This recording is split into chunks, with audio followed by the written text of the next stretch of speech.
Hei, sinä joka olet kiinnostunut reumasta ja ehkä menetelmistä, millä voi ja lievittää reumasairautta.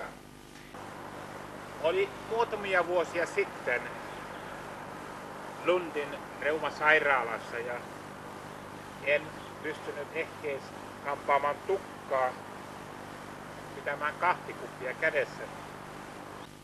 Esa Turunen ja jo vuonna 1958 jouduin tuonne reumasairaalaan ja monien vaikeuksien jälkeen olen sitten hieman tässä parantunut ja tässä haluaisin näyttää esimerkiksi miten käsivoimatkin on parantuneet ja etenkin nyt näissä just viime viikkojen kuukausien aikana muutettua ruokavalion. Ajattelin tässä, että lähdenpä tekemään semmoisen juoksupyräyksen. Mutta katsotaan ensin, mitkä edellytykset mulla olisi tuohon juoksuun. Mulla on jouduttu tätä oikeata lonkkaa korjaamaan pari kertaa. Ja tämä on aiheuttanut pitkäaikaista liikunnan rajoitusta ja reumaattinen tulehdus on ollut myös vaikeasti selässä. Ja myös varpaissa. Katsommepa näitä tarkemmin. Tässä näemme kuinka reumatismi syö nivelet. Mulla on nämä nivelet, ne on hävinnyt näistä varpaista aivan kokonaan ja myös nämä seuraavat nivelet. Samoin jalkapöytä on painunut, että minä käytän tukipohjallista. Se on samalla lailla molemmissa jaloissa.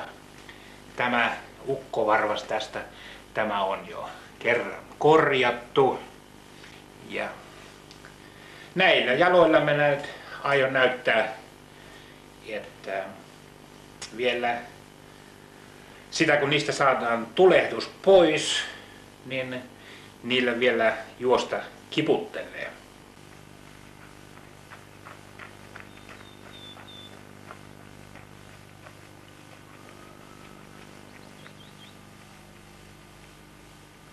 Haluan näyttää tässä yhden pienen esimerkin siitä, että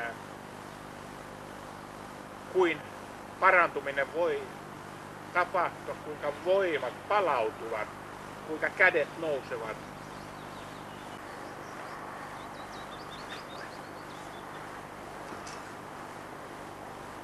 Noin.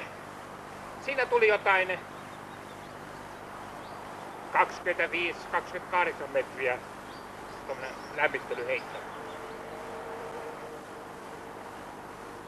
joka jo sinänsä näyttää, että koska lonkkanivelet, polvet, nilkat, niskat ja olkapäät ovat olleet vaikeasti reumatismin kourissa.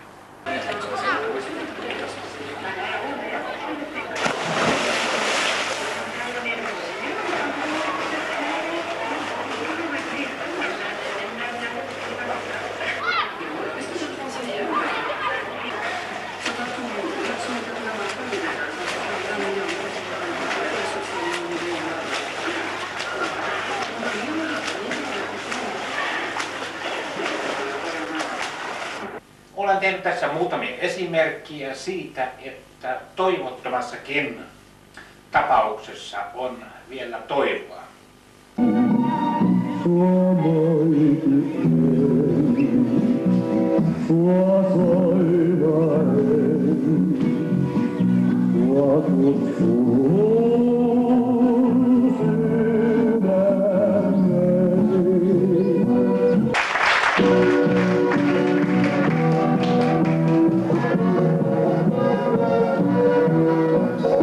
hetken,